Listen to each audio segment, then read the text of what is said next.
అండి నాతో పాటు చేయెత్తి నా ప్రార్థనతో పాటు మీరు ఏకీభవించండి. పరలోకపు తండ్రి, నజరేయుడైన యేసయ్య నామమున నేను మీ మాటలు వినటానికి మీ సన్నిధికి వచ్చి మీరు నాతో మాట్లాడండి. నా జీవితానికి ఆశీర్వాదకరమైనటువంటి మీ మాటలను నాకు అనుగ్రహించమని నా మనోనేత్రాలను తెరవమని వాక్యంలోని సత్యాలను నేను గ్రహించటానికి కృపను చూపించమని నజరేయుడైన యేసయ్య నామమున అడిగి ప్రార్థించి పొందుచున్నాను తండ్రి. ఆమేన్. హల్లెలూయా. ఓకే, లోకంలో there is one teaching in Christians. మన క్రైస్తవ సంఘాలలో ఒక టీచింగ్ జరుగుతోంది. ఏంటది అంటే అన్పార్డనబుల్ సిన్ అనేది క్రైస్తవులు చేయొచ్చు. ఒక క్రైస్తవుడు క్షమించరాని నేరము వాడి జీవితంలో ఎప్పుడైనా చేయొచ్చు అనేది ఆ యొక్క టీచింగ్ యొక్క సారాంశం. ఏంటి ఆ టీచింగ్ అంటే మార్క్స్ వార్త 3వ అధ్యాయం 29వ వచనంలో యేసుక్రీస్తు చెప్పినటువంటి మాటలను తీసుకొని ఈ టీచింగ్ డెవలప్ చేశారు. చదవండి. పరిశుద్ధాత్మ విషయము దూషణ చేయువాడెప్పుడును క్షమాపణ పొందక నిత్య పాపము చేసిన వాడై ఉండునని మీతో నిశ్చయముగా చెప్పుచున్నాను నేను. నిత్య పాపము, ఇంగ్లీష్లో కొందరు అన్పార్డనబుల్ సిన్ అంటారు. అంటే పరిశుద్ధాత్మ దేవునికి వ్యతిరేకంగా మాట్లాడము, దూషించడము, ఇలా చేసినట్లయితే వాళ్ళు ఇంకెప్పుడు నరకానికి పోతారు అనే మాటలు విన్నారా? ఎస్, నేను కూడా విన్నాను.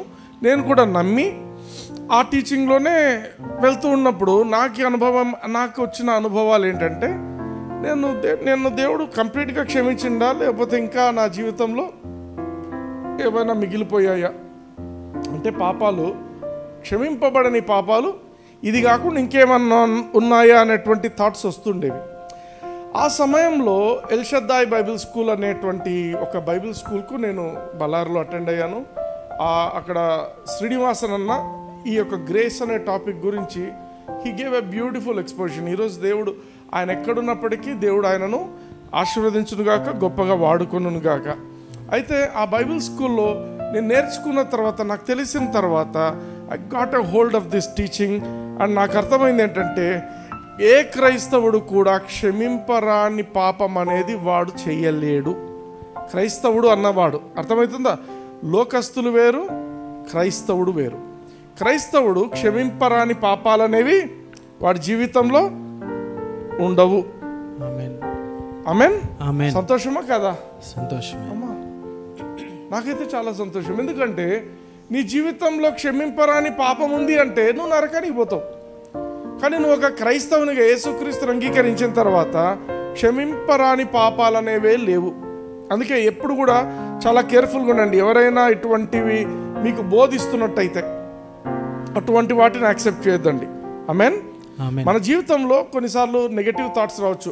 పరిశుద్ధాత్మ దేవుడు ఏం చేస్తున్నాడు, అసలు ఉన్నాడా లేదా, ఆయన ఏమన్నా సహాయం చేస్తున్నాడా, అటువంటి కొన్ని నెగటివ్ థాట్స్ రావచ్చు. కొన్నిసార్లు సైతాన్ కూడా మన జీవితంలో అటువంటి ఆలోచనలు పెట్టొచ్చు. పెట్టిన తర్వాత మనమే ఏదైనా ఒక మాట మాట్లాడిన తర్వాత అయ్యో నేను చాలా పెద్ద తప్పు చేసినానేమో, నేను క్షమింపబడ్డానో లేదో అనేటువంటి మాటలు అనుకుంటుంటాం, మనం మాట్లాడుకుంటుంటాం, మనకు మనం అనుకుంటుంటాం. ఈరోజు నేను అందరికీ డిక్లేర్ చేయాలనుకుంటున్నాను ఒక మాట. ఏంటి అంటే there is no sin that a Christian is not forgiven of. తెలుగులో ఎవరైనా చెప్తారా? There is no sin which a Christian is not forgiven of. లోకంలో ఏ పాపము లేదు ఒక క్రైస్తవుడు క్షమింపబడకుండా ఉండేటువంటి పాపం అనేదే ఈ లోకంలో లేదు. అందరు చెప్పండి. లోకములో ఒక క్రైస్తవుడు క్షమింపబడనటువంటి పాపము ఏదియూ లేదు. మీరు ఒకసారి అర్థం చేసుకుంటే పరిశుద్ధాత్మ దేవుడు ఎందుకు ఈ లోకానికి వచ్చిండు అనేది మీరు అర్థం చేసుకుంటే, ఆయన పరిచర్య అనేది మీరు అర్థం చేసుకుంటే, ఈ యొక్క క్షమింపరాని పాపం అనేది ఎవరి గురించి మాట్లాడబడింది, ఎందుకు మాట్లాడబడింది, ఇది అనేది మనము చక్కగా అర్థం చేసుకోవాలి. అందుకే బైబిల్ను మనము జాగ్రత్తగా చదవాలి. ఏది పడితే అది యేసు ప్రభు మాట్లాడిన మాటలన్నీ అన్నిటినీ అన్వయించుకోవడం అనేది చాలా తప్పు. యోహాను సువార్త 15వ అధ్యాయం చూడండి, 26వ వచనం. తండ్రి యొద్ద నుండి మీ యొద్దకు నేను పంపబోవు ఆదరణకర్త అనగా తండ్రి యొద్ద నుండి బయలుదేరు సత్యస్వరూపి అయిన ఆత్మ వచ్చినప్పుడు ఆయన నన్ను గూర్చి సాక్ష్యమిచ్చును. ఆమేన్. ఆమేన్. పరిశుద్ధాత్మ దేవుడు చేసే పనేంటి? యేసుక్రీస్తును గురించి సాక్ష్యం ఇస్తాడు. గట్టిగా చెప్పాలి, అందరు చెప్పండి. యేసుక్రీస్తును గురించి సాక్ష్యం ఇస్తాడు. పరిశుద్ధాత్మ దేవుడు చేసే పని యేసుక్రీస్తుని గురించి సాక్ష్యం ఇవ్వడం మాత్రమే. హల్లెలూయా. ఆయన వచ్చిన పని యేసయ్యను గురించి మనందరికీ సాక్ష్యం ఇవ్వడానికి వచ్చిండు ఈ లోకమంతటికి. ఆమేన్. ఆమేన్. ఆయన మెయిన్ పని అదైనప్పుడు ఎవరైతే యేసుక్రీస్తును అంగీకరించారో అదే పరిశుద్ధాత్మ దేవుణ్ణి దూషించినట్టయితుంది. అర్థమవుతుందా?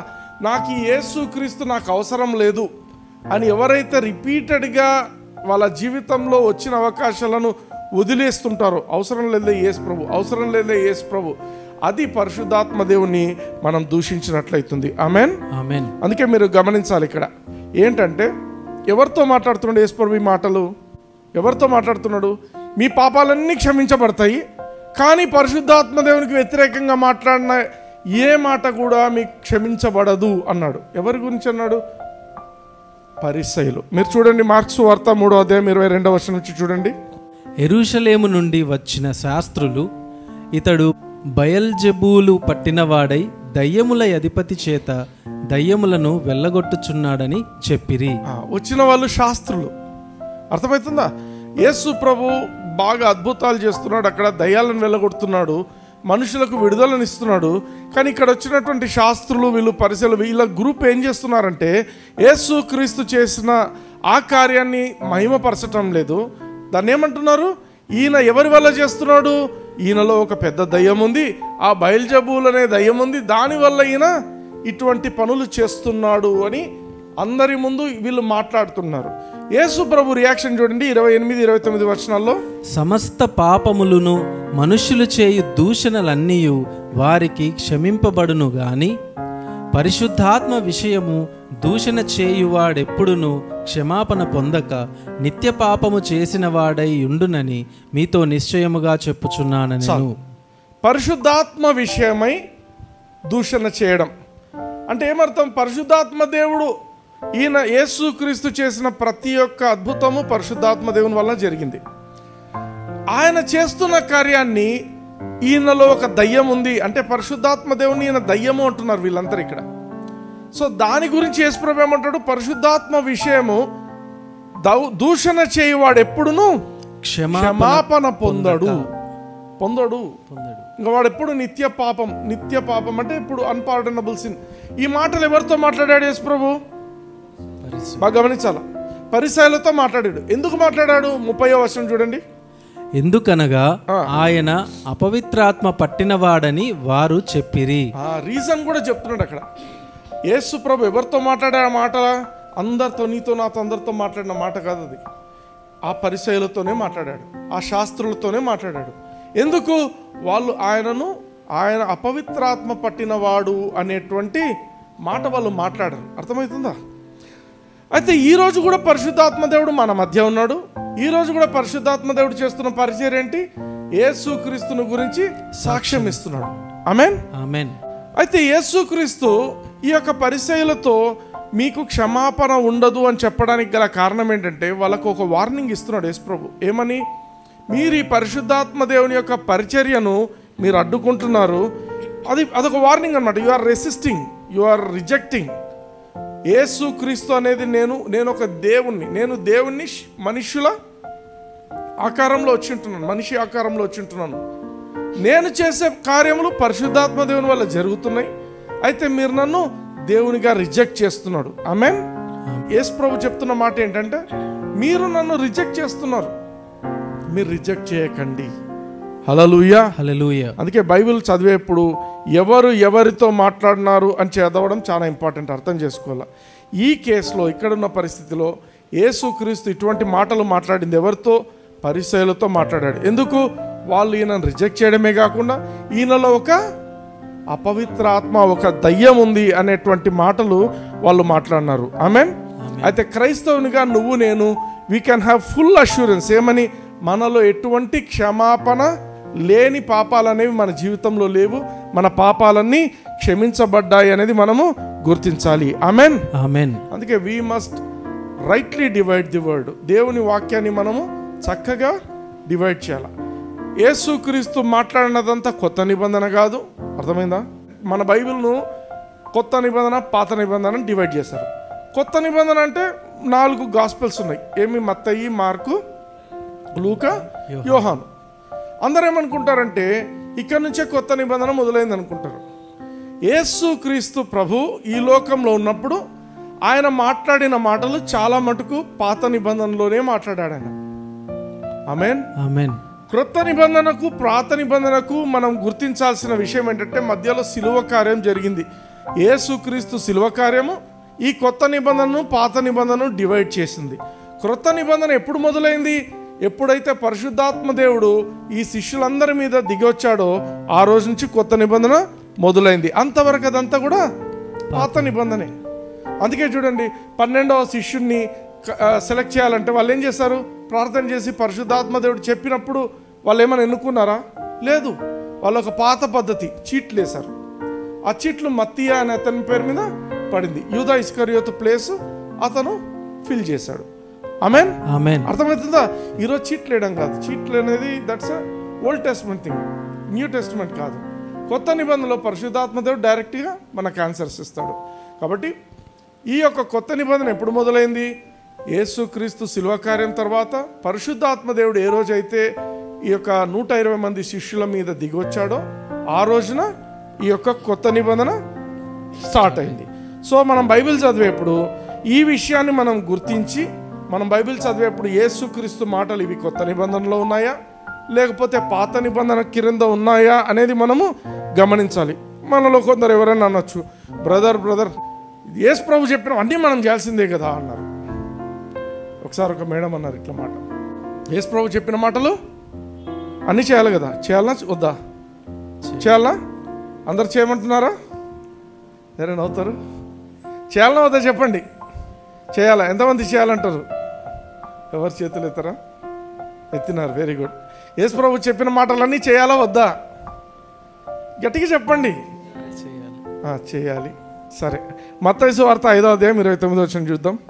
నీ కుడికన్ను నిన్ను అభ్యంతరపరచిన ఎడల దాని పెరికి నీ యొద్ద నుండి పారవేయుము.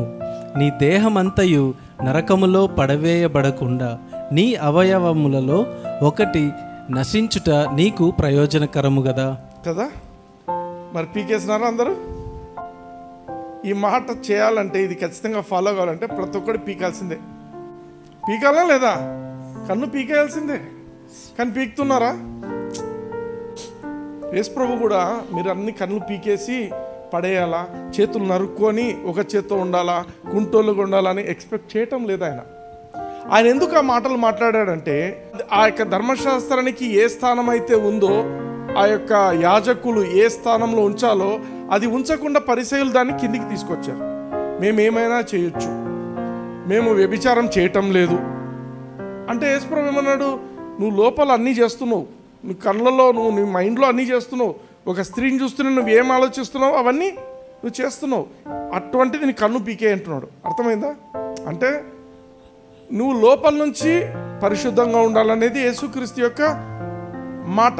అంటే నీ ధర్మశాస్త్రం కూడా అదే చెప్తుంది, బయట చేసేది కాదు. ధర్మశాస్త్రం చెప్పేది ఏంటంటే నువ్వు ఇన్ అండ్ అవుట్ నువ్వు ఒకటే రకంగా ఉండాలి. నీ కన్ను అభ్యంతరపరిస్తే కన్ను పీకేయమంటున్నాడు. ఎందుకు? అందరు కూర్చొని అక్కడ శిష్యులందరూ పిక్కున్నారా కళ్ళు? లేదు. యేసుప్రభు ఒక్కడికే 2 కళ్ళు ఉంటాయి, మిగతా అందరికీ కళ్ళు పీకేసుకుంటారు.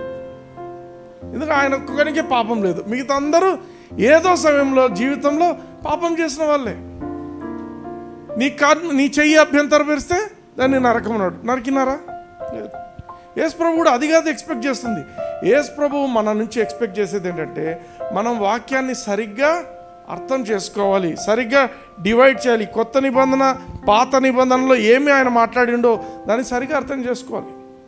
ఆయన ధర్మశాస్త్రం యొక్క ప్రాముఖ్యతను చెప్పిండు. దాన్ని బట్టి ఏమర్థమవుతుంది? ఏ మనిషి కూడా ఆ ధర్మశాస్త్రాన్ని ఫుల్ఫిల్ చేయలేడు.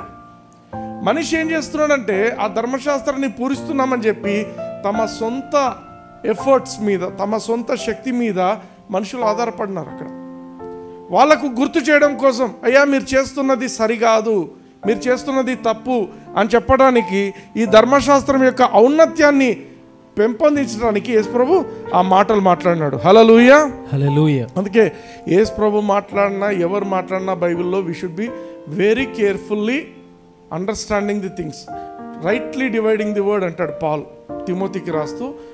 తిమోతి, నువ్వు వాక్యాన్ని చక్కగా డివైడ్ చేయి. అర్థమైందా?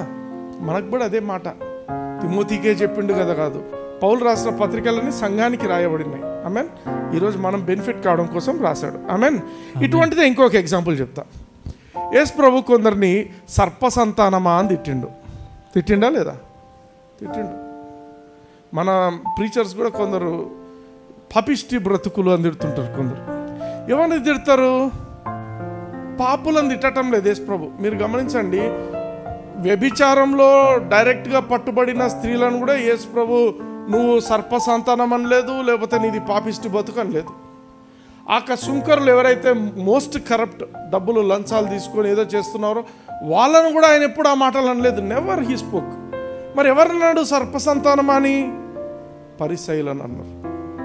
ఆయన మాట్లాడింది ఈ యొక్క ధర్మశాస్త్రం అనే ఒక గుడ్డితనం పెట్టుకొని, నిజంగా ధర్మశాస్త్రం ఇచ్చినాడు అక్కడే ఉన్నాడు. యేసుప్రభుని గుర్తించటం లేదు వాళ్ళు. యేసుప్రభు ఎందుకు వచ్చిండు? ధర్మశాస్త్రం ఇచ్చింది యేసుప్రభే. ధర్మశాస్త్రాన్ని మనుషులు ఎవరు సంపూర్ణం చేయలేకపోతున్నారని మనందరికీ బదులుగా ఆయన ఆ యొక్క ధర్మశాస్త్రాన్ని సంపూర్ణం చేయడానికి ఆయన వచ్చి ఉంటున్నాడు. అయితే ఆయనను వీళ్ళు తృణీకరిస్తున్నారు, విసర్జిస్తున్నారు. యేసుప్రభు అటువంటి వాళ్ళను మీరు సర్ప సంతానమా అంటాడు. He was very harsh. అటువంటి గట్టి మాటలు ఎవరినన్నాడు? ఎవరిని అనలేదు, పాపులను అనలేదు, నిజంగా పాపంలో బ్రతుకుతున్న వాళ్ళని అనలేదు. కానీ వేషధారులుగా మేమంతా నీతిమంతులమే, మేము చాలా నీట్గా బ్రతుకుతున్నాము అనేటువంటి వాళ్ళను యేసు ప్రభు తిట్టి ఉంటున్నాడు. Amen, amen. యేసు ప్రభు మాట్లాడిన ప్రతి మాట సంఘానికి మాట్లాడిన మాటలు కావు. ఆమెన్, ఆమెన్. అందుకే పౌలు చెప్పిన బోధలను మనము బాగా అర్థం చేసుకోవాలి. పౌలు ఏం బోధిస్తున్నాడు, ఎందుకు పౌలు ఇంపార్టెంట్?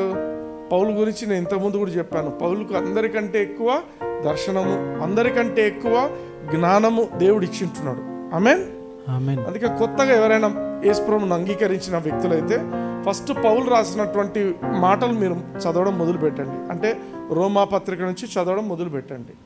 అందరూ బైబిల్ తీసుకుంటేనే ఆదికాండం నుంచి మొదలు పెడతారు. కాదు, కృపలో మీరు ఒక మంచి స్ట్రాంగ్ ఫౌండేషన్ ఉండాలి అనుకున్నట్లయితే మీరు చదవాల్సింది పౌలు రాసినటువంటి పత్రికలు. ఆమెన్, సరే. ఒకవేళ ఒక క్రైస్తవుడు ఈ యొక్క క్షమాపణ లేనటువంటి పాపం ఏదైనా చేయగలడు అనేటువంటి ఇష్యూ ఉన్నట్లయితే పౌలు తన పత్రికల్లో రాసి ఉండేటోడు. Yes are no?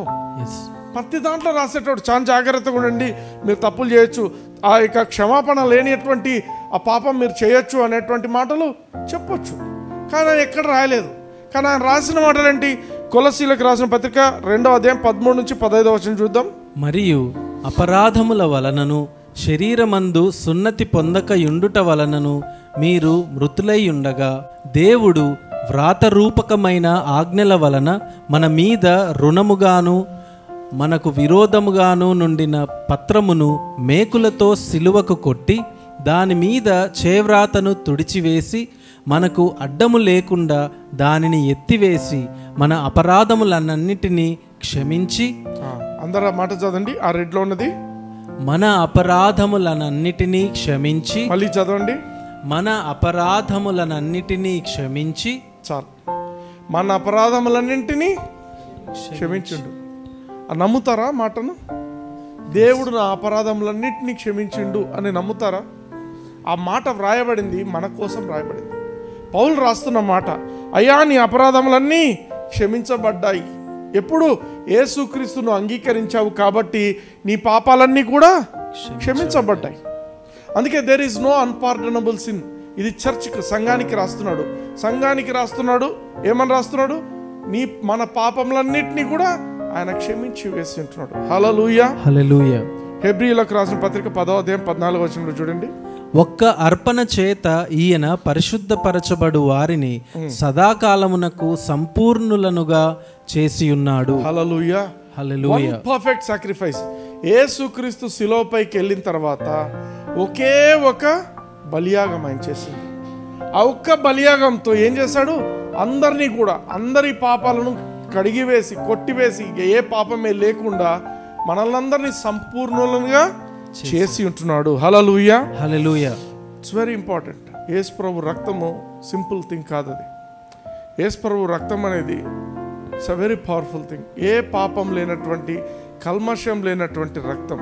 యేసుక్రీస్తు శరీరం మాత్రమే 3 రోజులు ఆ యొక్క సమాధిలో ఉంచినప్పటికీ కూడా చెడిపోకుండా ఉండినటువంటి ఒక శరీరం ఏదైనా లోకంలో ఉందంటే యేసుక్రీస్తుది.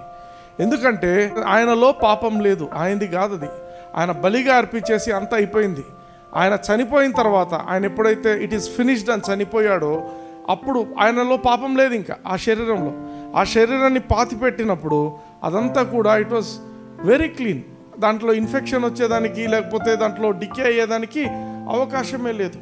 హల్లెలూయా, హల్లెలూయా. He was a perfect man and he made us perfect. మనల్ని సంపూర్ణులుగా చేసి ఉంటున్నాడు. ఆమేన్, ఆమేన్. అందుకే దేవుడు మనల్ని కన్ఫ్యూషన్లో పెట్టాడు.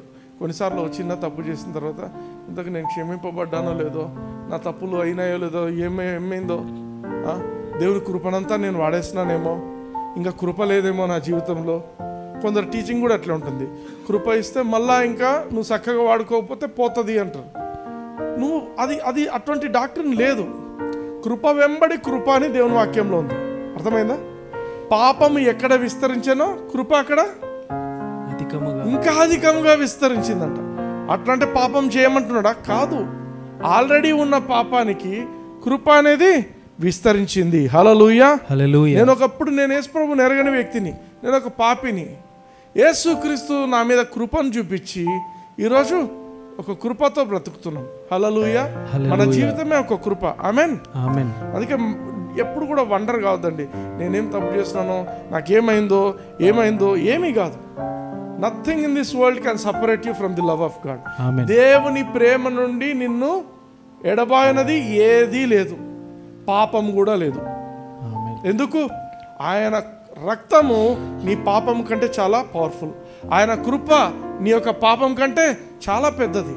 హల్లెలూయా, హల్లెలూయా. అది గుర్తుపెట్టుకోవాలా. His blood is greater than my sin. Do you think your sin is greater than his blood? నీ పాపం ఆయన యొక్క రక్తం కంటే గొప్పది అనుకుంటున్నావా? కాదు. ఆయన రక్తం లోకంలోని అందరి పాపాల కలిపితే కూడా అంతకంటే గొప్పది. నీ పాపం ఎంత? హల్లెలూయా, హల్లెలూయా. అందుకే ఇటువంటి మాటలు ఎప్పుడైతే మనం జీర్ణించుకుంటామో మనం అర్థం చేసుకోవాలా. ప్రభువా, నీ కృప నా పాపం కంటే గొప్పది నాయనా. నీ కృప నన్ను క్షమించి వేసింది, నేను కృపలో క్షమించబడ్డాను అని ఎప్పుడైతే నువ్వు అర్థం చేసుకొని నువ్వు పలుకుతుంటావో యుల్ బికమ్ వెరీ హెల్దీ. నీ మైండ్ హెల్దీగా ఉంటుంది, నీ బాడీ హెల్దీగా ఉంటుంది, నువ్వు ఆత్మలో కూడా you'll have a very healthy life. కూల్గా ఉంటాం.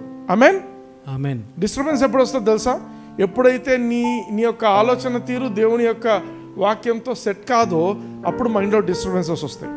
కాబట్టి దేవుని వాక్యాన్ని ఉన్నది ఉన్నట్టుగా స్వీకరించడం మనం నేర్చుకోవాలి. ఆమేన్, ఆమేన్. ఏ ఒక్క వాక్యాన్ని తీసుకొని ఆ ఒక్క వాక్యంతో డాక్టరీని తయారు చేయొద్దండి. చేసేవాళ్ళు ఉంటారు. అటువంటి వాళ్ళు నిన్న మన బ్రదర్ చెప్తున్నాడు, ఎవరో ఒక ఆయన అంట రక్షణ అనేది చిన్న విషయం కాదు, చాలా చాలా కాంప్లికేటెడ్ అని చెప్పినంట. అటువంటి వాళ్ళు జోలికి పోద్దండి. యేసుక్రీస్తు ఏదైతే మనకు చాలా సింప్లిఫై చేసి ఇచ్చిండో లోకంలో, జనాలు సైతాన్ యొక్క దూతలందరూ ఏం చేస్తారంటే దాన్ని కాంప్లికేట్ చేస్తారు. ఎవరైనప్పటికీ యేసు ప్రభువుని నీ నోటితో ఒప్పుకోవాలా, హృదయమందు దేవుడు ఆయన మృతుల నుండి లేపనని విశ్వసించాలా, అప్పుడు రక్షింపబడతారు. అంత సింపుల్. అంత సింప్లిఫై చేస్తే నువ్వు ఇది చాలా కాంప్లికేటెడ్ అంటే. అందుకే ఏ టీచింగ్ అయినా కూడా నీకు భయం పుట్టిస్తుంది నీ లోపల, నిన్ను ఒక బాండేజ్ కిందికి తీసుకెళ్తుంది అంటే దాన్ని స్వీకరించొద్దండి. ఆమేన్, ఆమేన్. కొత్త నిబంధనలో బాగా గమనించండి, కొత్త నిబంధన టీచింగ్ ఏదైనా కూడా యేసుక్రీస్తు యొక్క కార్యాన్ని హైలైట్ చేస్తుంది, దాన్నే స్వీకరించాలా. యేసుక్రీస్తు చేసిన ఆ శిలువ యాగాన్ని హైలైట్ చేసే టీచింగ్స్ మాత్రమే వినండి. ఆమేన్, ఆమేన్. వాక్యం చదివేప్పుడు కూడా కొత్త నిబంధన, పాత నిబంధన, ఇది ఎవరితో మాట్లాడాడు, ఈ మాటలు నాకు అప్లికబులా కాదా, అది ఆలోచించండి. పరిసయ్యులతో మాట్లాడిన మాటలన్నీ మనకు అప్లికబులా? కాదు. కొత్త నిబంధనలో ఉన్నటువంటి ఒక మెయిన్ ఇంపార్టెంట్ పాయింట్ మనం ఎప్పుడు మర్చిపోకుండా ఉండాలి. చూద్దాం. హెబ్రీలకు రాసిన పత్రిక 8వ అధ్యాయం 8 నుంచి 12 వచనాలు మనం చూద్దాం. అయితే ఆయన ఆక్షేపించి వారితో ఈలాగు చెప్పుచున్నాడు, ప్రభువు ఇట్లనెను, ఇదిగో ఒక కాలము వచ్చుచున్నది, అప్పటిలో ఇజ్రాయేలు ఇంటి వారితోనూ యూదా ఇంటి వారితోనూ నేను క్రొత్త నిబంధన చేయుదును. ఏం నిబంధన? క్రొత్త నిబంధన. అంతకుముందు ఏముంది నిబంధన? పాత నిబంధన ఉంది. యేసు ప్రభు అంటే దేవుడు చెప్తున్న మాటలు ఏంటంటే, నేను క్రొత్త నిబంధన చేస్తున్నాను. 9వ వచనం, అది నేను ఐగుప్తు దేశములో నుండి వీరి పితరులను వెలుపలికి రప్పించుటకై వారిని చెయ్యి పట్టుకొనిన దినమున వారితో నేను చేసిన నిబంధన వంటిది కాదు. ఏమనగా వారు నా నిబంధనలో నిలువలేదు గనుక నేను వారిని అలక్ష్యము చేసి తినని ప్రభువు చెప్పుచున్నాడు. ఆమేన్, ఆమేన్. ఇది పాత నిబంధన గురించి చెప్తున్నాడు. ఐగుప్తు నుండి వాళ్ళని చేయి పట్టుకొని తీసుకొచ్చేప్పుడు నేను ఒక నిబంధన చేశాను, అయితే అటువంటి నిబంధన నేను చేయబోవటం లేదు. ఇప్పుడు నేను చేయబోతుంది కొత్త నిబంధన. అప్పుడు నిబంధనకు డిఫరెన్స్ ఏంటి అని ఇక్కడ చెప్తున్నాడు. ఏమని చెప్తున్నాడు? వారు నా నిబంధనలో నిలవలేదు కనుక, వాళ్ళు నిలబడలేదు కాబట్టి నేను కూడా వారిని అలక్ష్యం చేసిన, వాళ్ళని వదిలేసిన. అది పాత నిబంధన. 10వ వచనం చూద్దాం. ఆ దినములైన తరువాత ఇజ్రాయేలు ఇంటి వారితో నేను చేయబోవు నిబంధన ఏదనగా, వారి మనస్సులో నా ధర్మ విధులను ఉంచెదను, వారి హృదయముల మీద వాటిని వ్రాయుదును, నేను వారికి దేవుడునై యుందును, వారు నాకు ప్రజలయ్యుందురు. ఆమేన్, ఆమేన్. ఇది దేవుడు ఏమంటున్నాడంటే వాళ్ళ హృదయాలలో రాస్తాను. ఈరోజు యేసుక్రీస్తుని అంగీకరించిన మనందరి హృదయంలో దేవుడు లోపలగా డీప్ ఇన్ అవర్ హార్ట్స్ ఏం రాసిండు? ధర్మ విధులను రాసిండు. ఇది రైటా రాంగా, నేనేం చేస్తున్నాను, నేను తప్పు చేస్తున్నానా, నేను దేవునికి దూరం అవుతున్నానా అనేది ఆయన ముందే రాసి పెట్టి ఉంటాడు. ఆమేన్, ఆమేన్. నేను వారికి దేవుడన్నై ఉంటాను. ఎవరికి? ఇశ్రాయేలీయులకు అన్నాడా? చూద్దాం, అది కూడా చూడండి ఒకసారి. 8వ వచనం చూడండి. అప్పటిలో ఇశ్రాయేలు ఇంటి వారితోనూ యూదా ఇంటి వారితోనూ 2 ఇండ్లను గురించి చెప్పాడు. బాగా గమనించండి. అందుకే మనం ఒక్క కాంటెక్స్ట్లో ఒకటే తీసుకోకూడదు ఎప్పుడు కూడా. ఈ వాక్యంలో ఇశ్రాయేలు, యూదా ఈ 2 ఇండ్ల గురించి చెప్తూ ఏమంటున్నాడు? నేను వారికి దేవుడనై యుందును, వారు నాకు ప్రజలై యుందురు. Okay, right. 11వ వచనం, వారిలో ఎవడునూ ప్రభువును తెలుసుకొనుడని తన పట్టణస్థునికైనను తన సహోదరునికైనను ఉపదేశము చేయడు. వారిలో చిన్నలు మొదలుకొని పెద్దల వరకు అందరూ నన్ను తెలుసుకుందరు. 12వ వచనం, నేను వారి దోషముల విషయమై దయగలిగి వారి పాపములను ఇకను ఎన్నడును జ్ఞాపకము చేసుకొననని ప్రభువు సెలవిచ్చుచున్నాడు. ఆమేన్, ఆమేన్. అందరు చదవండి మాట. నేను వారి దోషముల విషయమై దయగలిగి వారి పాపములను ఇకను ఎన్నడును జ్ఞాపకము చేసి కొననని ప్రభువు సెలవిచ్చుచున్నాడు. ఇంగ్లీష్లో చదవండి. For I will be merciful to their unrighteousness and their sins and their iniquities will I remember no more. హల్లెలూయా, హల్లెలూయా. ఈ వాక్యాన్ని కంటత పట్టండి. అర్థమైందా? కంటత అంటే మెమరైజ్, బట్టి కొట్టండి. I will be merciful to their unrighteousness and their sins and lawless deeds will I remember no more. నేను గుర్తు చేసుకోను అని దేవుడు చెప్తున్నాడు. హల్లెలూయా, హల్లెలూయా. ఇదే కొత్త నిబంధన. కానీ దురదృష్టవశాత్తు ఏం జరుగుతుందంటే దీనికి ఉల్టా ఆలోచిస్తుంటారు జనాలు. దేవుడు నిజంగా నా పాపాలను కనికరించాడు అనుకుంటుంటారు. ఇక్కడ ఏమంటున్నాడు? I will be merciful to their unrighteousness. మీరు అవినీతి క్రియలు ఏమైనా చేస్తే మీకు నేను కనికరం చూపిస్తున్నాను దాని మీద అంటున్నాడు. దీన్ని జీర్ణించుకోరు మనుషులు. ఎట్లా అవుతుంది? వాడు తప్పు చేస్తే దెబ్బ పడాల్సిందే, లేకపోతే వాడు క్రమశిక్షణ ఎక్కడ ఉంటాడు? ఇది హ్యూమన్ థింకింగ్. దేవుడు ఏమంటున్నాడు? వారి యొక్క పాపములను, వారి యొక్క దోషములను నేను ఎన్నడూ కూడా జ్ఞాపకం చేసుకోను. I will remember them no more. హల్లెలూయా, హల్లెలూయా.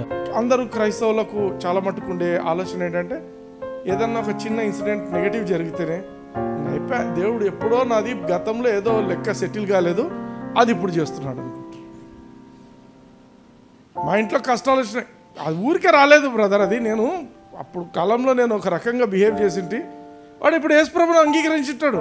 కానీ ఇంకేమంటుంటాడు, నేను అప్పుడు కాలంలో నేను ఒక రకంగా బతికినాను, అది ఇప్పుడు దేవుడు తీరుస్తున్నాడు. నిన్ను క్షమించేస్తున్నాను అంటున్నాడు ఆయన, నీ మీద కనికరం చూపిస్తానంటున్నాడు. కానీ మీరేమంటున్నారు, లేదు దేవుడు ఎక్కడ కనికరం చూపిస్తాడు.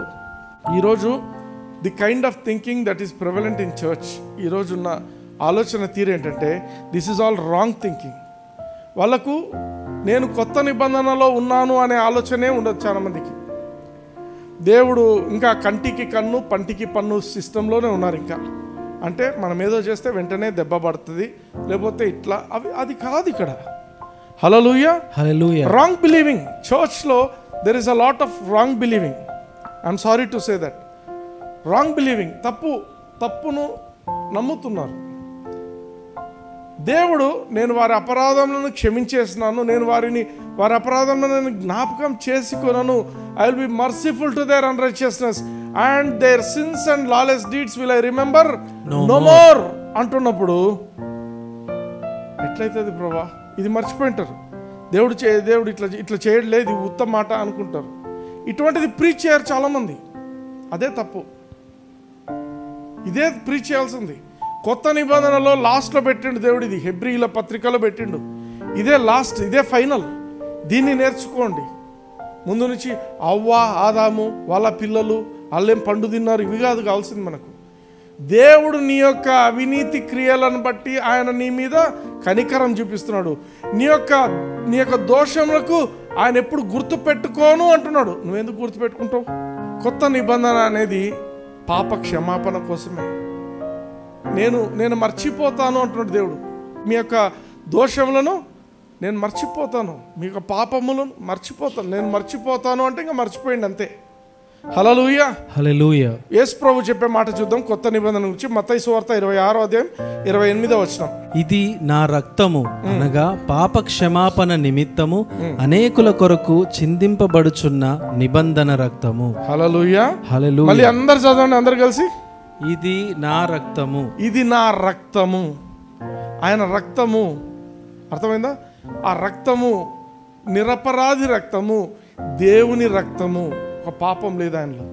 హల్లెలూయా, హల్లెలూయా. ఆ రక్తం ఏమట? ఇది నా రక్తము అనగా పాప క్షమాపణ నిమిత్తము. చాలు. దేని నిమిత్తం ఈ రక్తము? పాప క్షమాపణ. అందరు చెప్పాలి గట్టిగా. పాప క్షమాపణ. యేసుక్రీస్తు రక్తం ఎందుకు ఇవ్వబడింది?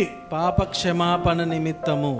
యేసుక్రీస్తు రక్తం ఎందుకు ఇవ్వబడింది? పాప క్షమాపణ నిమిత్తము. గట్టిగా చెప్పండి అందరూ. పాప క్షమాపణ నిమిత్తము. ఇది ఫిక్స్ అయిపోండి మైండ్లో. యేసుక్రీస్తు తన రక్తాన్ని ఎందుకు చిందించాడంటే పాప క్షమాపణ నిమిత్తము. హల్లెలూయా, హల్లెలూయా. This is the main clause. కొత్త నిబంధనకు ఉన్నటువంటి మెయిన్ క్లాస్ ఏంటంటే నీ పాపాలను, నీ యొక్క దోషములను ఆయన ఎన్నడూ కూడా గుర్తు చేసుకోడు, జ్ఞాపకం చేసుకోడు. బ్రదర్ ఎట్లా మర్చిపోతాడు బ్రదర్ దేవుడు నా పాపాలను? How can God forgive my sins అనుకుంటారా? Because he is God. Because he is God. ఆయన దేవుడు కాబట్టి ఆయనకు ఆ కెపాసిటీ ఉంది. ఒక మాట చెప్పిండంటే అది చేసి తీరుతాడు. హల్లెలూయా, హల్లెలూయా. దేవుడు తన ఒక మాట ఇచ్చిండంటే అది నెరవేరుస్తాడు అంతే. ఆయన నేను మీ అపరాధములను జ్ఞాపకం చేసుకోనను అంటే కొనడు, అంతే, చేసుకొనడు. ఆమేన్, ఆమేన్. నమ్ముతారా? yes. ఈ రోజు నుంచి బయటికి పోతే మీరు గుర్తుపెట్టుకోవాల్సిన మాట ఏంటంటే God said I will be merciful to their unrighteousness, their sins and lawless deeds will I remember no more. ఎప్పుడు జ్ఞాపకం చేసుకోడు, అవన్నీ మర్చిపోయింది అంతే. Amen, amen. ఓకే. దేవుని దగ్గర పాపాలకు చిన్నప్పుడు చెప్పేవాళ్ళు పాపం చేసిందంతా రికార్డ్ చేసుకుంటున్నాడు దేవుడు అని. దేవుని దగ్గర అట్లాంటి రికార్డర్లు ఏమీ లేవు. ఆయన మీ పాపాన్ని మర్చిపోయినంటే మర్చిపోయినట్టే. అర్థమైందా? ఎవరైనా ఏమంటారు, అరే నువ్వు అప్పుడు పలానా ఇయర్లో నువ్వు అది చేసింటివి కదా అంటారు. అంటే పక్కన అవును బ్రదర్ చేశాను అంటారు. కానీ నిజానికి దేవుడైతే మర్చిపోయింది అది. ఆమేన్, ఆమేన్. గాడ్ డజంట్ మెయింటైన్ ఏమంటారు ఐటమైజ్డ్ రికార్డ్ లేదు దేవుని దగ్గర. ఎవరేం చేశారు? ఒక ప్రొజెక్టర్ పెట్టి నువ్వు చిన్నప్పటి నుంచి నువ్వు పరలోకానికి పోయేంత వరకు ఏమేం పాపాలు చేసినావు అన్నీ వేసి పెడతాము. అటువంటిది లేదు దేవుని దగ్గర. ఆమేన్. మా హాస్పిటల్లో ఇన్సెనరేటర్ అని ఉంటుంది. ఇన్సెనరేటర్ అంటే ఏం తెలుసా? హాస్పిటల్లో ఉండేటువంటి వేస్ట్ థింగ్స్ అంతా, అంటే ఇప్పుడు ఎవరికైనా కాల్ కట్ చేస్తారు, ఆ కాల్ వాళ్ళకి చేతికి ఇచ్చి పంపిస్తారా? ఇంటికి పెట్టుకోండి, లేదు. అర్థమైందా? ఇప్పుడు డెలివరీకి వచ్చినప్పుడు అది మాయి వస్తుంది బయటికి, దాన్ని ఏం చేస్తారు? మీరు ఇంటికి తీసుకుపోయి ప్రిజర్వ్ చేసుకుని ఉంటారా? లేదు. Those are all waste things. వాటన్నింటినీ ఏం చేస్తారు? ఏడంటే ఆడ పడేయరు. అవన్నీ కూడా తీసుకొని వచ్చి ఈ ఇన్సెనరేటర్ అనే దాంట్లో ఇస్తారు. అదేం చేస్తుంది అంటే మొత్తం కాల్చేస్తుంది, ఏది లేకుండా, దానికి ఏం లేకుండా. యేసుక్రీస్తు రక్తం అనేది కూడా అటువంటి ఇన్సెనరేటర్. ఆమేన్. హల్లెలూయా.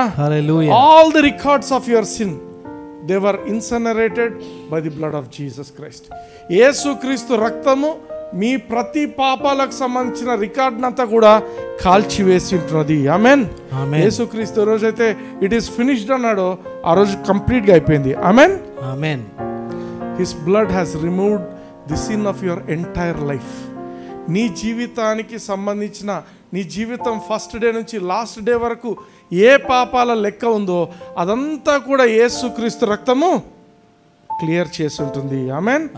ఇట్ హస్ ఇన్సెనరేటర్ గుర్తుపెట్టుకోండి, నా పాపాలన్నీ అలా కాల్చివేయబడ్డాయి. యేసుక్రీస్తు రక్తం నువ్వు నిజంగా నమ్ముతున్నావు అంటే అదే జరిగింది అక్కడ. బ్లడ్ ఆఫ్ జీసస్ ఎక్కడైతే నువ్వు పలుకుతావో అక్కడ అభిషేకం అనేది వస్తుంది. దేవుని యొక్క పరిశుద్ధాత్మ దేవుడు అక్కడ వచ్చి ఉంటాడు.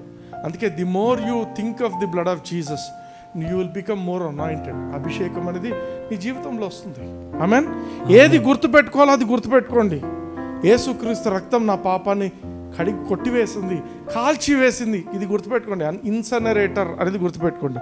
ఆమేన్. ఈరోజు దేవుడు నిన్ను చూసినట్లయితే నీలో ఏ పాపం లేకుండా యేసుక్రీస్తు రక్తంతో కంప్లీట్గా కప్పబడి దేవుని నీతిగా నువ్వు దేవునికి కనపడుతున్నావు. ఆమేన్. మరి బ్రదర్, వేరే బ్రదర్స్ వాళ్ళు వీళ్ళు నా కథం తెలిసిన వాళ్ళు ఎట్లా బ్రదర్ అంటే, ఒకటి మెయిన్గా సైతాన్ వచ్చి నీకు గుర్తు చేస్తాడు, నువ్వు అప్పుడు ఫలానా 19s ఈ పని చేసింటివని. అర్థమైందా? సైతాన్ ఒకడు గుర్తు చేస్తాడు. నీకు నువ్వే గుర్తు చేసుకోవచ్చు, అది కూడా ఉంది నీకు పాసిబిలిటీ. దేవుడు మర్చిపోయాడు, నువ్వు మర్చిపోలేదు, అప్పుడు ఇట్లా చేసింటి కదా అని గుర్తు చేసుకోవచ్చు. మూడవది, నీ స్నేహితులు కూడా నీకు నీ పాపాలు గుర్తు చేయొచ్చు. ఎస్. కానీ నీ బిహేవియర్ ఎట్లా ఉండాలా? నీ బిహేవియర్ ఎలా ఉండాలి? ఇంత విన్న తర్వాత ఎట్లా ఉండాలి? నువ్వు పాపం లేని వారిగా అయిపోయింది. నాదేం లేదు బ్రదర్, ఇట్ ఈస్ ఇన్సెనరేటెడ్. హల్లెలూయా. యేసుక్రీస్తు రక్తము కాల్చివేసింది బ్రదర్. ఎవరైనా వచ్చి బ్రదర్ లేదు బ్రదర్ నాకు సంబంధం లేదు, అది అయిపోయింది బ్రదర్, నేను మర్చిపోయినా, నాకేం జరిగిందో తెలియదు, అంత కాల్చివేయబడింది. హల్లెలూయా. ఒకవేళ మనకి ఏదైనా బాధ కలిగినా, అరే నేను తప్పు చేస్తున్నాను అనేటువంటి ఇది కనిపిస్తే కూర్చొని డిప్రెస్డ్గా ఆలోచించడం కాదు. చేయాల్సిన పని ఏంటి? యేసుక్రీస్తు కృప దగ్గరికి వెళ్ళి, ప్రభువా నువ్వు ఆ రోజు చెప్పిన వాక్యంలో ఏమని, నా యొక్క అవినీతి క్రియలను బట్టి నువ్వు కనికరం చూపించే దేవుడివి. ఆమేన్. నా పాపములను దోషములను నువ్వు ఇక ఎన్నడూ కూడా జ్ఞాపకం చేసుకో. దేవుని మీద ఆధారపడడం నేర్చుకోండి. హల్లెలూయా. ఆమేన్. బయటికి వెళ్తే ఏమని మాట్లాడాలా? ఇప్పుడు బ్లడ్ ఆఫ్ జీసస్, యేసు రక్తము ప్రతి మన పాప క్షమాపణ చేసి ఉన్నారు. యేసుక్రీస్తు రక్తము అన్ని పాపాలను, నా జీవితంలోని అన్ని పాపాలను కాల్చివేసి ఉన్నది. నాలో ఎటువంటి క్షమాపణ లేనటువంటి పాపాలు నాలో లేవు. ఎందుకు? నేను ఒక క్రైస్తవుని కాబట్టి. హల్లెలూయా. ఈ కాన్ఫిడెన్స్ తో బ్రతకాల. All my sins were answered on the cross. Yesu Kreestu రక్తము నా జీవితంలో నేను అన్ని పాపాలను కూడా కాల్చివేసింది. హల్లెలూయా. కొట్టివేసింది, కడిగి వేసింది. And I'm clean, I'm as righteous as Jesus Christ. హల్లెలూయా. పాపమే లేదంటే యేసు ప్రభువుని గురించి చెప్పిన మాట, ఆయనలో ఏ పాపము లేదు అని చెప్పిన మాట యేసుక్రీస్తుని గురించి చెప్పబడిన మాట. ఈరోజు కూడా నీలో ఏ పాపం లేనట్టుగా నిన్ను దేవుడు చూస్తున్నాడు అంటే ఏమర్థము? You are equal with Jesus. హల్లెలూయా. ఆయన ఎంత పరిశుద్ధుడో అంత పరిశుద్ధుడి, ఆయన ఎంత నీతిమంతుడో అంత నీతిమంతుడివి. ఎందుకు? ఆ రక్తం, యేసుక్రీస్తు రక్తము ఆ పని చేస్తుంటుంది. ఆమేన్. మనకు పాపము అంటే చాలాసార్లు మెసేజ్లలో ఏం చెప్తారు తెలుసా? కుష్ఠరోగము, కుష్ఠు వచ్చినోడు అనేటువంటి విన్నారా? అట్లాంటివి యేసుప్రభు ఏం చేసిండంటే, ఓసారి కుష్ఠరోగం వచ్చినోడు ఒకడు ఉంటాడు. యేసుప్రభు కొండ మీద ప్రసంగం చేసేప్పుడు అందరితో ఇతల పక్క తిరిగి మాట్లాడుతుంటాడు. కుష్ఠరోగి వెనక పక్క ఉంటాడు. ఆయన కపెర్నహూము దారిలో వెళ్తుంటే ఈ జనసమూహాలంతా ఆయన వెంట పోతారన్నమాట. అర్థమైందా? అంటే ఆ కొండ మీద ప్రసంగం చేసిన తరువాత యేసు ప్రభు వాళ్ళ వైపు వెళ్ళలేదు, జనసమూహాల వైపు వెళ్ళకుండా ఆయన వెనక్కి వెళ్ళిండు. వెనక్కి వెళ్ళినప్పుడు జనసమూహాలు ఆయన వెంట రావడం మొదలుపెట్టారు. అయితే ఆయన వెనక్కి ఎందుకు వెళ్ళాడంటే, అక్కడ ఆల్రెడీ ఒక కుష్ఠరోగి వెయిట్ చేస్తున్నాడు. ఆయన వింటున్నాడు, వాక్యం వింటున్నాడు. ఆయన యేసు ప్రభు ఏం చెప్పిండు ఆ యొక్క కొండ మీద ప్రసంగంలో, మీరు పిచ్చుకలను చూడండి, పిచ్చుకలకు ఆహారము అవి విత్తవు కోయవు, వాటికి అన్ని తండ్రి అనే దేవుడు సమకూరుస్తున్నాడు, అన్ని మాటలు చెప్పిండు. మీరు పిచ్చుకల కంటే శ్రేష్ఠులు కారా అనే మాట వాడిండు. ఆ కుష్ఠరోగి ఏం ఆలోచించుంటాడు? ఆ కుష్ఠరోగి ఆలోచన ఏముంటుంది? పిచ్చుల కంటే నేను శ్రేష్ఠుని కాదా, మరి దేవుడు నన్ను జ్ఞాపకం చేసుకుంటాడా అనుకుంటూ ఉంటాడు. యేసు ప్రభు ఆ వెనక్కి వెళ్ళిపోయాడు ఆయన దగ్గరికి. వెళ్ళిపోతే ఆయన అన్నాడు, అయ్యా నీ చిత్తమైతే, నీకు ఇష్టమైతే నన్ను శుద్ధునిగా చెయ్యి. యేసు ప్రభు ఏం చేసిండు? తాకిండు ఆయనను. అర్థమైందా? తాకిండు. ఫస్ట్ టైం ఒక కుష్ఠరోగిని ఒక మనిషి తాకడం అనేది లేనే లేదు. ఒక హ్యూమన్ టచ్ లేని జీవితం అయింది. తాకిన తర్వాత ఒక మాట అన్నాడు. ఏమన్నాడు?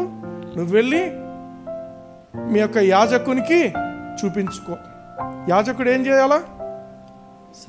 యాజకుడు ఏం చేయాలా? ఒక సాక్రిఫైస్ చేస్తాడు. ట్రెస్పాస్ సాక్రిఫైస్ అంటారు దాన్ని. అంటే తెలుగులో నాకు గుర్తులేదు ఆ పదం. ట్రెస్పాస్, తప్పు చేసిన వాళ్ళకు సాక్రిఫైస్. సో ఈయన పోయి ఆ సాక్రిఫైస్ చేసిన తర్వాత 3 ప్రదేశాలలో ఆ యొక్క రక్తాన్ని ఈ యొక్క కుష్ఠరోగికి అంటిస్తాడు ఆయన. ఎక్కడ? మొట్టమొదటిది చేతి మీద అంటిస్తాడు. రెండవది చెవి, ఈ లోబ్ ఉంటుంది కదా, రైట్ లోబ్కు. మూడవది కాలికి, రైట్ లెగ్ ఫుట్ టోకు, ఆ యొక్క బొటన వేలుకి అంటిస్తాడు. రక్తం మాత్రమే కాదు, నూనెను కూడా అంటిస్తాడు. He anoints.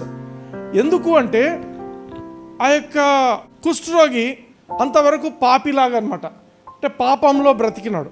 కానీ ఈరోజు ఆయన వేసే అడుగులన్నీ కూడా పాపంవి కాదు, ఆశీర్వదింపబడినవి. హల్లెలూయా, హల్లెలూయా. అంటే ఆయన రక్తం మీద అభిషేకం ఇస్తున్నాడు. అక్కడ ఏమి? నూనెను పోస్తున్నాడు. ఒక చుక్క నూనె, రక్తం మీద ఒక చుక్క నూనె వేస్తాడు. బొటన వేలు మీద ఉంది, చెవుల మీద ఉంది, తర్వాత చేతి మీద ఉంది. అంటే నువ్వు ఈ రోజు నుంచి చేసే పనులన్నీ పరిశుద్ధమైనవి. నువ్వు నడిచే నడక పరిశుద్ధమైనది. అర్థమైందా? నువ్వు వినే మాటలు పరిశుద్ధమైనవి వినాలి. ఆమేన్, ఆమేన్. ఎందుకు ఈ మాటలు చెప్తున్నా అంటే, యేసుక్రీస్తు రక్తము, ఈ రక్తం ఎక్కడ ఉంటుందో అభిషేకం అక్కడ ఉంటుంది. అభిషేకం అనేది పాత నిబంధనలో ఓన్లీ 3కే ఇవ్వబడింది. ఒకటి ప్రవక్తకు, రెండవది యాజకుడికి, మూడవది రాజుకు. ఇప్పుడు ఈ కుష్ఠరోగి కూడా ఆ అభిషేకం అనేది ఇవ్వబడింది. హల్లెలూయా, హల్లెలూయా. అంటే వాడు లోకంలో కోల్పోయినదంతటినీ, వాడు ఏది కోల్పోయిండో వాడికి దేవుడు వాని యొక్క స్థానాన్ని రాజులతో సమానంగా చేస్తుంటున్నాడు. ఒకప్పుడు నీ జీవితం నా జీవితం కూడా పాపంలో బ్రతికుంటాం యేసు ప్రభువుని తెలుసుకోనప్పుడు. కానీ దేవుడు ఏం చేస్తున్నాడు? ఈరోజు మన జీవితాన్ని ఆయన సొంత రక్తంతో మనల్ని క్షమించి వేసింటున్నాడు. ఆయన రక్తం ఈరోజు మన చెవి మీద, మన చేతి మీద, మన కాళ్ళ మీద. ఆమేన్. అదేవిధంగా ఆ యొక్క అభిషేకం కూడా, పరిశుద్ధాత్మ దేవుడు కూడా మన చేతి మీద, మన కాలి మీద, చెవి మీద. ఆమేన్. ఈ పిక్చర్ గుర్తుపెట్టుకోండి. నేను చేసే ప్రతి పని సఫలమవుతుంది. నేను వేసే ప్రతి అడుగు పరిశుద్ధమైన అడుగు. హల్లెలూయా, హల్లెలూయా. పాపిని పరిశుద్ధంగా చేయగలిగింది యేసుక్రీస్తు రక్తం. అది తప్ప ఇంకేది లేదు మన జీవితంలో. ఆమేన్. అంటే take hold of this blood of Jesus. యేసుక్రీస్తు రక్తం నా జీవితానికి ఏం చేస్తుంది? నా జీవితం ఎట్లా ఉండాల్సింది? దేవుడు నన్ను ఎట్లా మార్చిండు? ఈరోజు ఆయనతో సమానంగా యేసు ప్రభు ఎంత పరిశుద్ధుడో నువ్వు అంతే పరిశుద్ధుడు అంటే నిజంగా ఆలోచిస్తే మైండ్ బ్లాక్ అవుతుంది. But that's the truth. ఆయన రక్తం మనల్ని యేసు ప్రభు అంత నీతిమంతునిగా, యేసు ప్రభు అంత పరిశుద్ధునిగా మనల్ని తయారు చేస్తుంది. హల్లెలూయా, హల్లెలూయా. Are you blessed? yes. ఎప్పుడు కూడా never allow any teaching that will keep you in fear. భయపెట్టేటువంటి టీచింగ్స్, నువ్వు ఆల్రెడీ యేసుక్రీస్తుని అంగీకరించావంటే నీ పాపాలన్నీ క్షమింపబడ్డాయి. గుర్తు చేసుకో, ఎప్పుడు గుర్తు చేసుకో. యేసుక్రీస్తు రక్తం బట్టి నేను క్షమింపబడ్డాను, నేను నీతిమంతునిగా తీర్చబడ్డాను. యేసుక్రీస్తు ఎంత నీతిమంతుడో నేను అంత నీతిమంతునిగా మార్చబడ్డాను. నా అడుగులు పవిత్రమైనవి, నా యొక్క చేతి క్రియలు పవిత్రమైనవి. హల్లెలూయా. నేను వినేవి కూడా పవిత్రమైనవి. ఆమేన్. ఆమేన్. Are you blessed? yes. కళ్ళు మూసుకోండి, నాతో పాటు ఈ మాటలు పలకండి. పరలోకపు తండ్రి, పరలోకపు తండ్రి, నజరేయుడైన యేసయ్య నామమున నజరేయుడైన యేసయ్య విన్న మాటలను బట్టి మీకు వందనాలు చెల్లిస్తున్నాను. చెల్లిస్తూ ఉన్నాం. మీరు నా పట్ల, మీరు మా పట్ల చూపిస్తున్నటువంటి ఈ కనికరాన్ని బట్టి మీకు వందనాలు చెల్లిస్తూ నా అవినీతి క్రియలను బట్టి మీరు కనికరం చూపిస్తున్నారు. నా పాపాన్ని, దోషపు క్రియలను మీరెన్నడూ కూడా జ్ఞాపకం చేసుకోనన్నారు. నాకు ఈ కృపనిచ్చినారు తండ్రి. నేను ఈ క్రొత్త నిబంధనలో మీ పోలికలో మీ వలె జీవించడానికి కృపను చూపిస్తున్నందుకు మీకు వందనాలు చెల్లిస్తున్నాను. యేసు నామమున. ఆమేన్. ఆమేన్. Praise the lord. Praise the lord.